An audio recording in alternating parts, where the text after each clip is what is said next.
Hi there. Today we'll talk about Carnot's equilibrium, which is one of the most important pricing models in case of oligopoly market.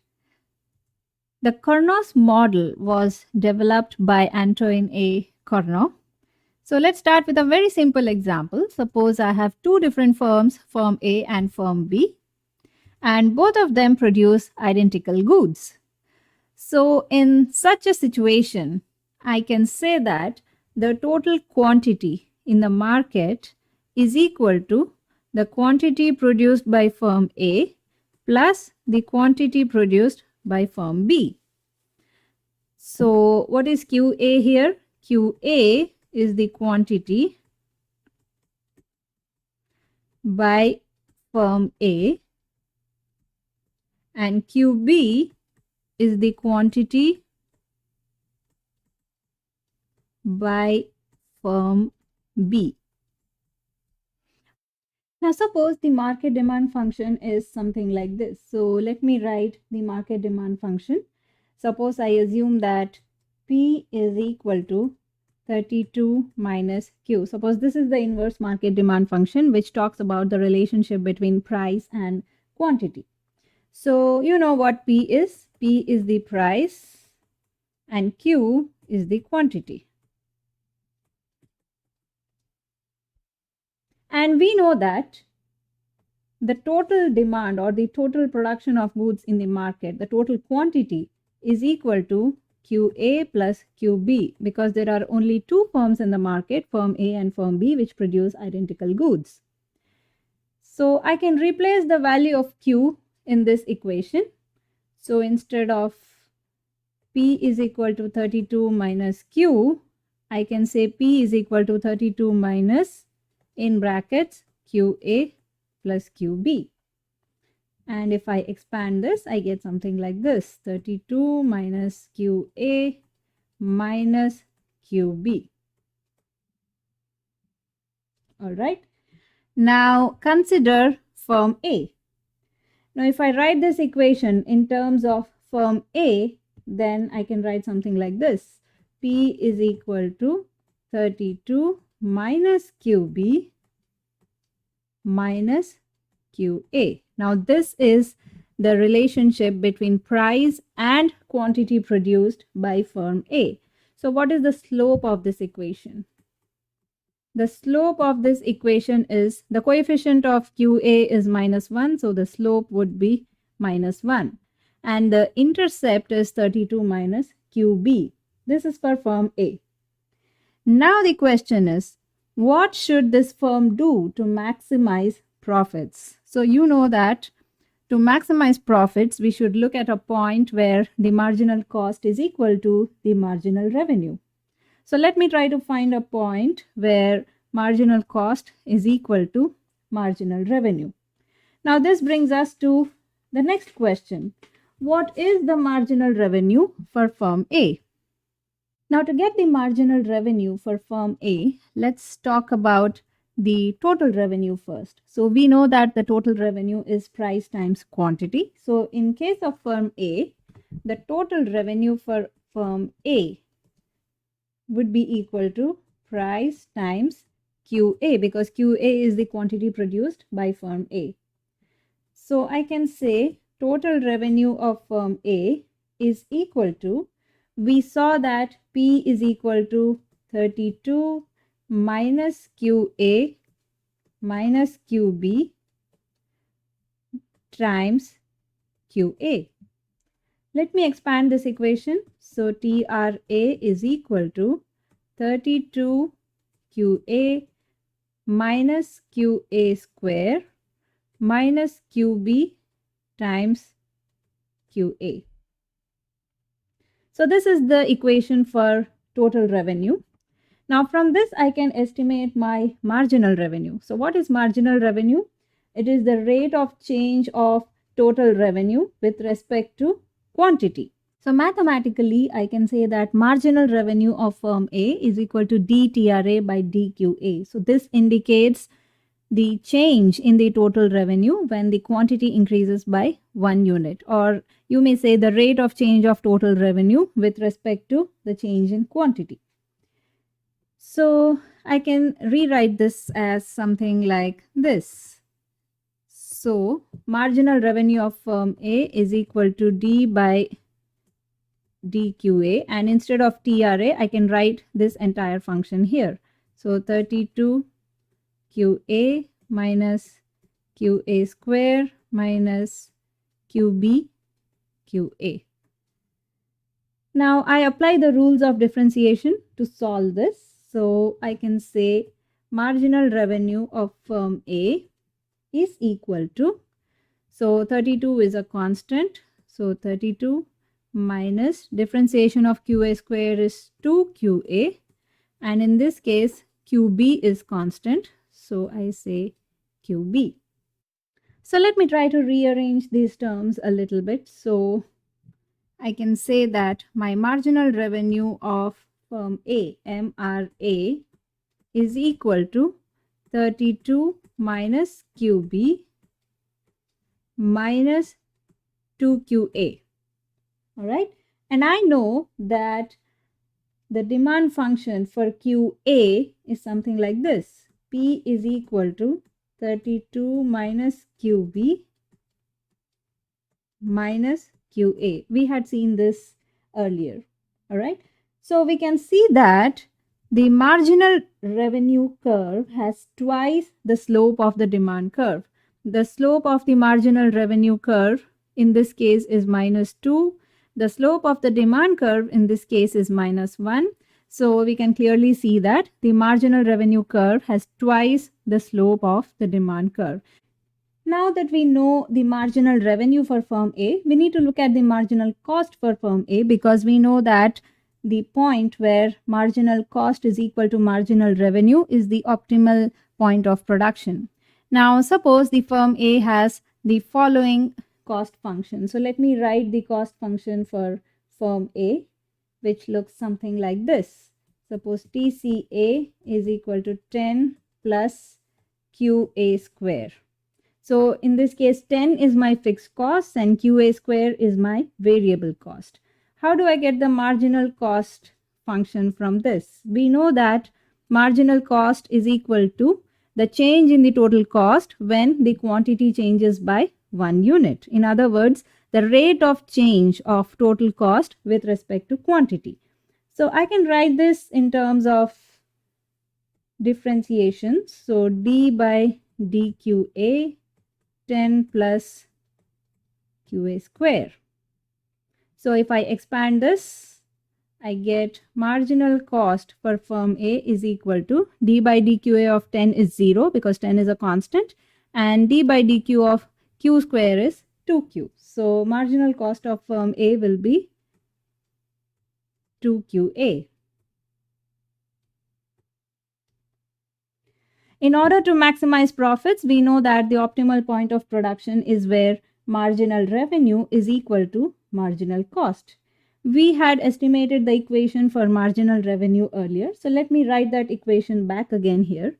So marginal revenue is nothing but 32 minus QB minus 2QA. This should equal the marginal cost which we have estimated here. So 2QA. So if I simplify this equation, I get 32 minus QB is equal to 4 times QA. So I can say that QA is equal to, I try to simplify this equation. So I get 4 on the left hand side. So QA will be equal to 8 minus QB divided by 4. So I can say that QA is the optimal quantity. So the profit maximizing quantity for firm A depends on the output produced by firm B. Why? Because QA and QB are there in the same equation. There is a relationship between QA and QB. So I can write this as the optimal quantity for firm A depends on the quantity produced by firm B. And this equation for QA this equation for QA, which describes the firm's optimal behavior with respect to firm B, is called firm A's best response function. Now let me talk about firm B. Assume that the firm B has the same cost structure because it produces an identical good. So we know that the market demand curve was something like this. P is equal to 32 minus Q. This was the market demand curve. So let me write this equation in terms of firm B. So we also knew that Q is equal to QA plus QB. So I try to put this in my demand price equation. So P is equal to 32 minus, instead of Q, I can write this as QA plus QB. And if I expand this equation, I get 32 minus QA minus QB.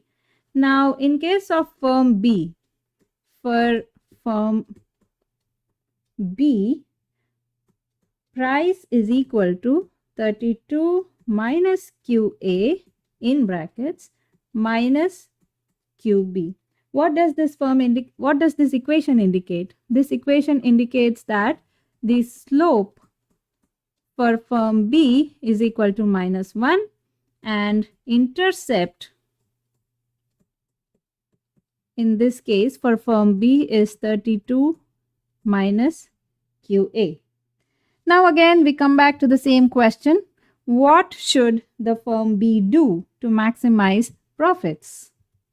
So again, we know that to maximize profits, the optimal point of production for firm B would be where the marginal cost of firm B is equal to the marginal revenue of firm B. So to calculate marginal revenue, we come back to the equation of total revenue.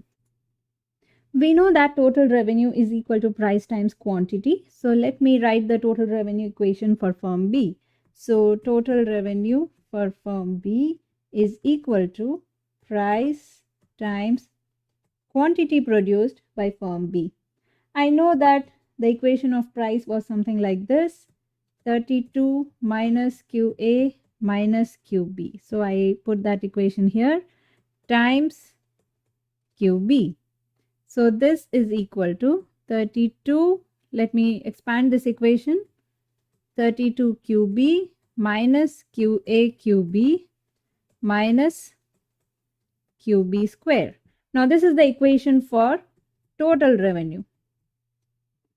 I can find the equation for marginal revenue by differentiating this equation with respect to QB. So marginal revenue for firm B is equal to the rate of change of total revenue with respect to quantity. So I can write that as D by DQB, and I write the equation for total revenue here, 32 QB minus QA QB minus QB square. And then I can try to solve this. So marginal revenue for firm B will be equal to 32 minus QA minus 2QB. So marginal revenue for firm B is 32 minus QA minus 2QB. Now I got the equation for marginal revenue. I need the equation for marginal cost to find my optimal point of production. So I can get the marginal cost from the total cost curve. So let me assume that total cost. So I say suppose total cost for firm B is something like this, 10 plus QB square. Remember, this is identical to the total cost for firm A. So in this case, we are assuming that both firm A and firm B have identical cost structures. So from this, I can estimate the marginal cost. So marginal cost for firm B is equal to D by DQ of the total cost, that is 10 plus QB square. So if I try to solve this, I can get marginal cost for firm B is equal to 10 is a constant and the derivative of QB square is 2 times QB. So I have the equation for marginal revenue and I have the equation for marginal cost. So in order to maximize profits, I should find a point where marginal cost for firm B should equal marginal revenue for firm B. So let me try to equate marginal cost and marginal revenue. I know that marginal cost is 2QB and I also know the marginal revenue. I have the marginal revenue equation here, 32 minus QA minus 2QB. So if I rearrange these terms a little bit, I can get 4QB is equal to 32 minus QA. So QB is equal to 8 minus QA by 4. So I can say that QB is the optimal quantity for firm B. So again, you can see that the optimal point of production for firm B is dependent on the quantity produced by firm A. So let me try to find the optimal quantity using the best response functions for both firm A and firm B. So this is the best response function for firm B. And I had a similar equation for firm A also. Let me write the equation for firm A. The best response function in case of firm A was QA is equal to 8 minus QB by 4. So I'll put the value of QB in this equation. So QA is equal to 8 minus, instead of QB, I rewrite this equation in this way. So 8 minus QA by 4 times 1 by 4. So QA is equal to 8 minus 2 plus QA by 16. I'm just trying to simplify this equation. So I can say that QA is equal to 6 plus QA by 16. And if I solve this equation, I get QA is equal to 6.4 units. So this is the optimal quantity for firm A. Now the question is, if firm A is producing 6.4 units, then how much would firm B produce? So let me try to find that. So I know the best response function for QB. So QB is equal to 8 minus 1 by 4 of QA.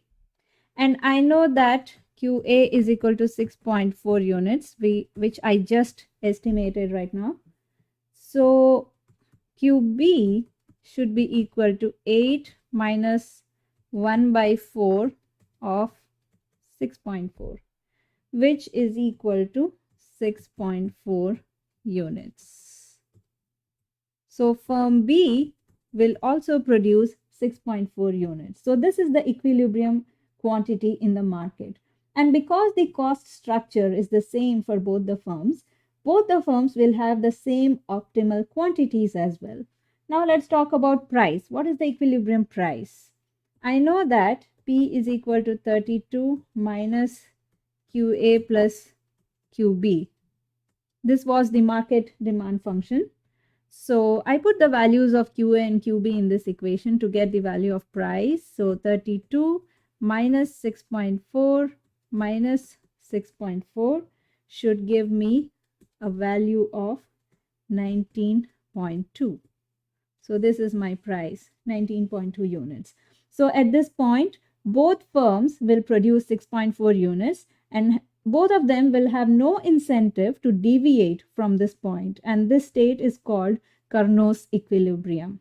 What is the total market output? How much are both firm A and firm B producing? So total market output is equal to QA plus QB. So total quantity is equal to 6.4 plus 6.4, which gives me 12.8 units. Now let's talk about the revenue for firm A.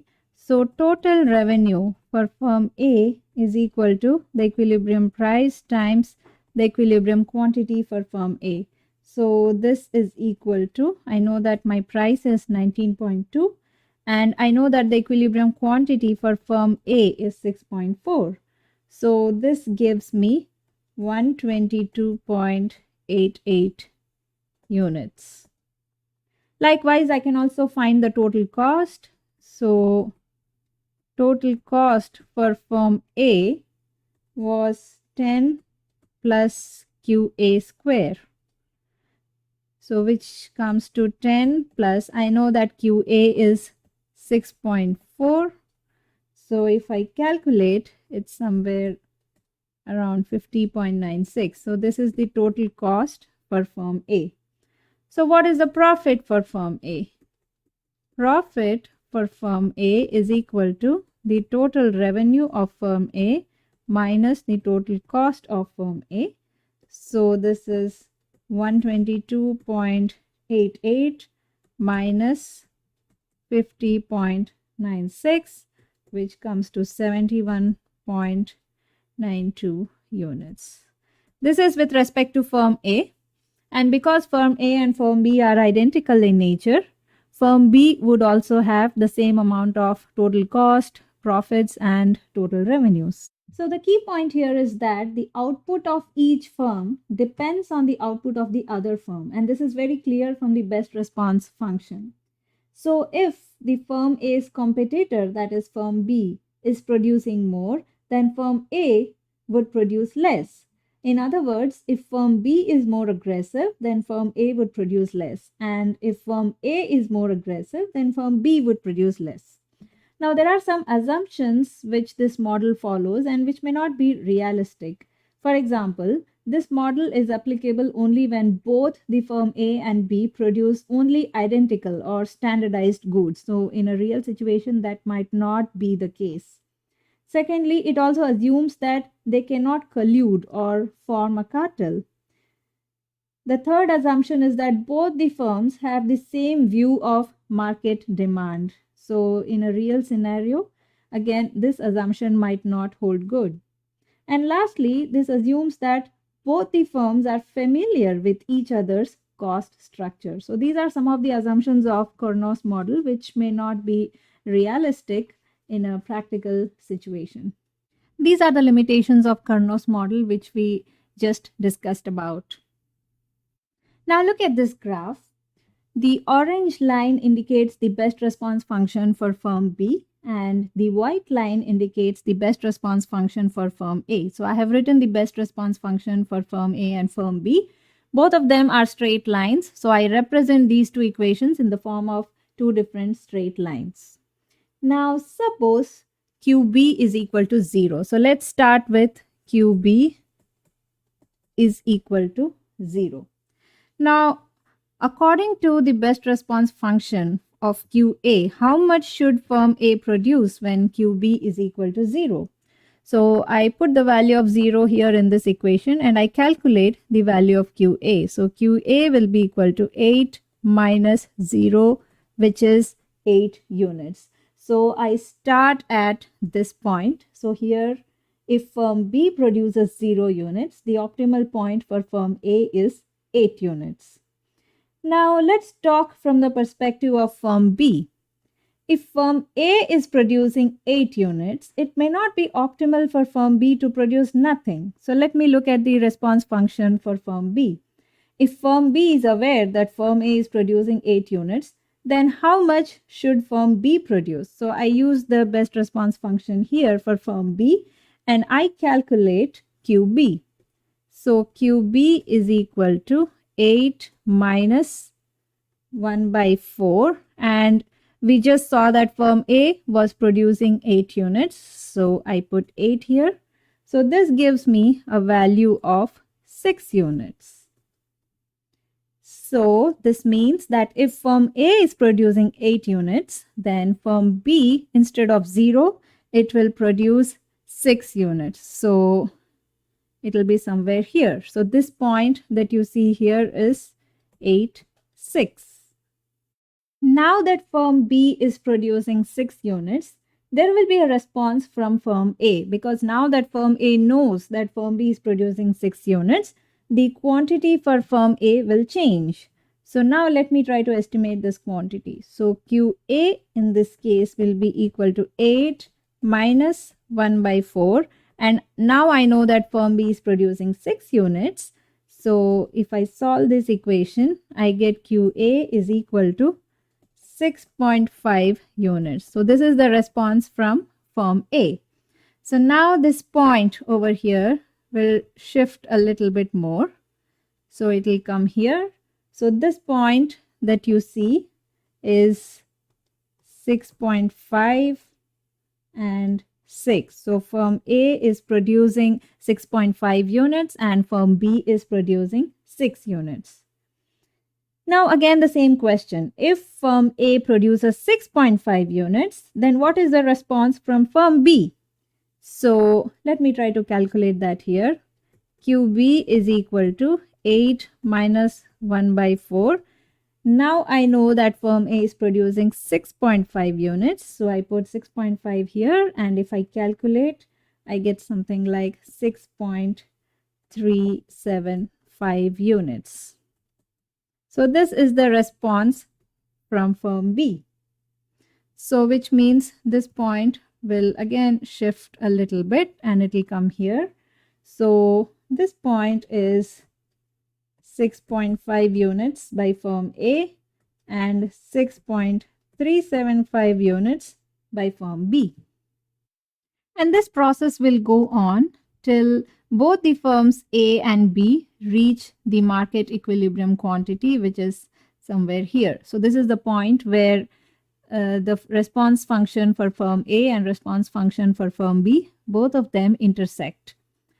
So I can put this as Q, which is now the current market equilibrium state. So this is how the market equilibrium is explained by the Carnot model. In the next video, we'll talk about game theory and the Nash equilibrium.